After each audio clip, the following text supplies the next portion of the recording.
Good day, this is the virtual tour, store virtual tour of Imol Cebu. Yung sa front window po namin is yung sublimation jersey. Ang katabi naman niya is yung sa aming pillow. And then on the other side naman po is yung sa umbrella. Pagpasok naman po is bungad agad yung aming power table. Ayan. And then yung nasa extract naman po is yung mga sizes for ladies and then for men's. And then sa gilid naman po is yung aming display ng bestseller.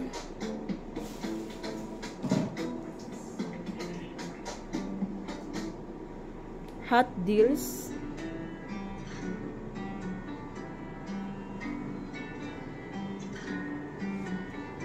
Gift ideas.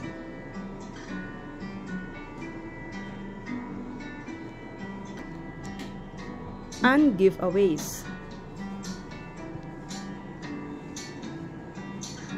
Sa kabila naman po is yung aming display ng sublimation. Yung isang wall is yung Philippine designs. The other side is sublimation po, polo zipper and then the round neck. Booklets and then yung mga swatches. Sa baba naman po is yung mga yung sando and then t-shirt na mga samples. Katabi naman po niya is yung aming workwear.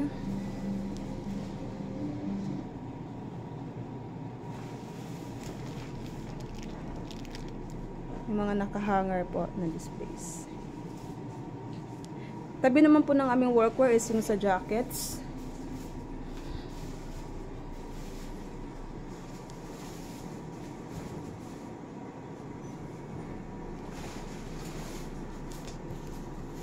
Tabi naman po ng jackets is yung sa aming two-tone polo shirt.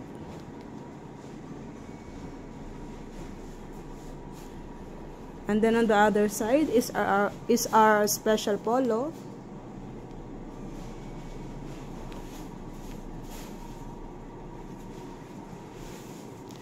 And then yung mga nakahang na mga samples. Sa tabi naman niya is yung aming business solution. Yan. Sa taas is yung mga mga plaques. Ayan po. And then dito naman po, ayan, dito naman po nakalagay yung aming gondola. Bali yung gondola po is, ang nakalagay po dito is yung dry fit t-shirt. And then, yung nasa likod naman niya is yung aming dry fit collar. Tabi naman po niya is meron pa kaming isang S-rack which is nakalagay is yung long sleeve polo. And then yung sa harap naman niya is yung sa dry fit ringer. Dito na po nakalagay yung aming black standee. Dito po nakalagay yung ibang mga brochures and booklets po namin. Yung QRPH. Ayan po, mga A4 laminated. Ito naman po yung sa aming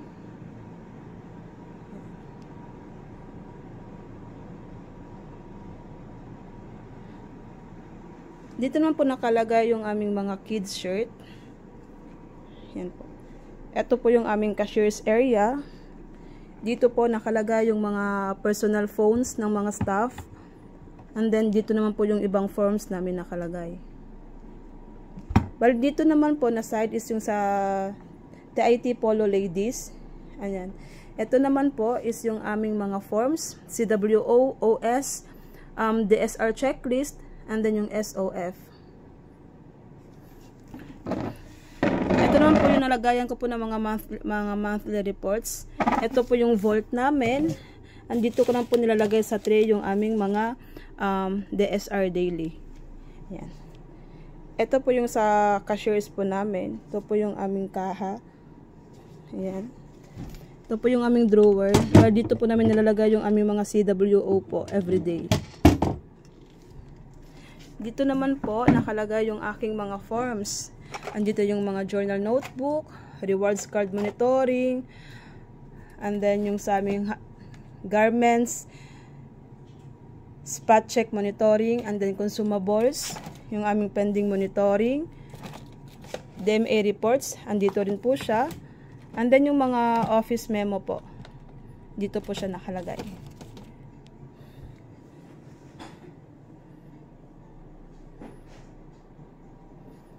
Tungo naman po tayo dun sa my graphic area. Dito po nakalagay yung aming tablet. Dito naman po nakalagay yung aming DTF machine. Ayan. Pagpasok po niyan, ito yung kanyang computer. Ayan. Dito po nakalagay yung mga vinyls. Ayan po. And then sa baba naman po is yung mga lead paper, dark paper, sublimation paper, photo paper, sticker, and then dito rin nakalagay yung DTF monitoring na operator po. Ito naman po yung isang computer po namin, JA1. Ayan po.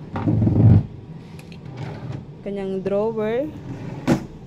Dito naman po yung kanyang mga vinyl, half vinyl, mga A4 po na transfer paper. And then yung printer po namin na sublimation, pigment po, dalawa. Yan po. Ito naman po yung sa graphic 2 na computer. Ayan po. Ito po yung kanyang drawer. And then ito naman po lagayan ng kanyang mga vinyl, bond paper, and then mga sublimation transfer paper. Ito naman po yung aming yan po. Dito po nakalagay yung aming mga pillows. Ay no, not pillows po, mga cups po pala. Dito po namin nilagay yung mga cups po namin. Storage box po. Ito naman po yung aming store promo. As you can see, updated po siya. Promo po namin ng July. Ito po yung aming TV ads. Dito po nakalagay yung mga CVC mens po namin.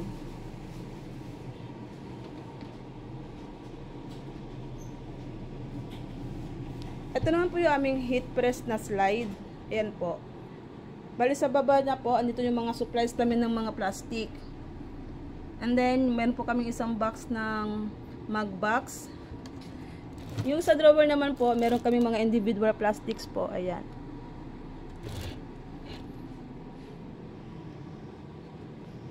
Dito naman po tayo sa loob. Dito po yung aming embroidery machine. 2 heads. Ayan po. Bali sa baba po niyan yung mga supplies niya. And then, yung ibang mga pendings po dito ng mga for pick up, dito po namin nilagay. And then sa katabi naman po niya, meron kaming isang module, which is, andito po yung mga for pressing. And yung mga for picks up, yung mga for pick ups naman po is andito sa baba. And then, dito din po nakalagay yung aming isang heat press. Bali yung heat press na po ito is for ano po siya, sublimation printing. Mga sublimation pressing pala, sorry. Sa baba naman po niya is yung mga supplies po namin ng mga paper bag and then plastics. Basurahan. Ito naman po yung sa locker po namin. Bali yung dalawang mug press is dito ko na lang po pinatong since if ilagay ko po siya doon, mas risky. Baka pumasagi ng staff or pag may pumasok na customer po, baka pumapasok. And then ito naman po yung sa aming CCTV monitor. Ayan. Bali naman po sa taas ng aming heat press, doon po nakalagay yung ibang mga supplies po namin such as DTF supplies. And yung ibang mga sublimation paper po, dito po namin siya nilagay.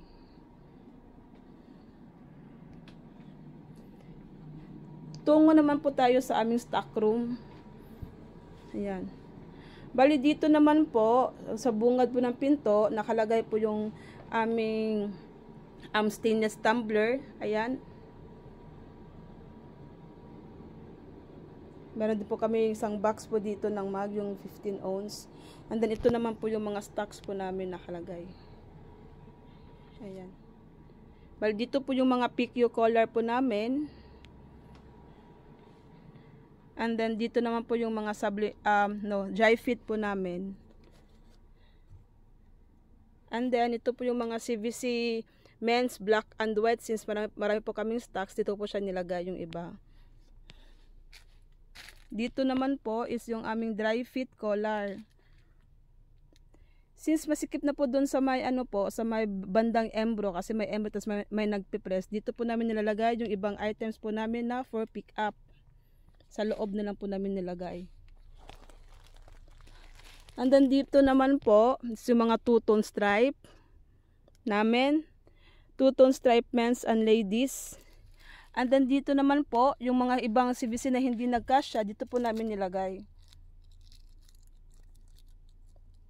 Ayan po.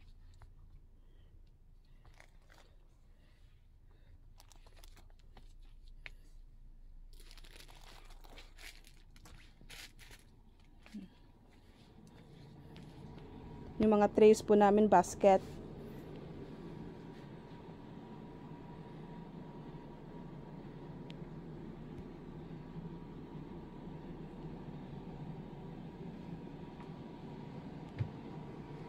Ayun lamang po, maraming salamat.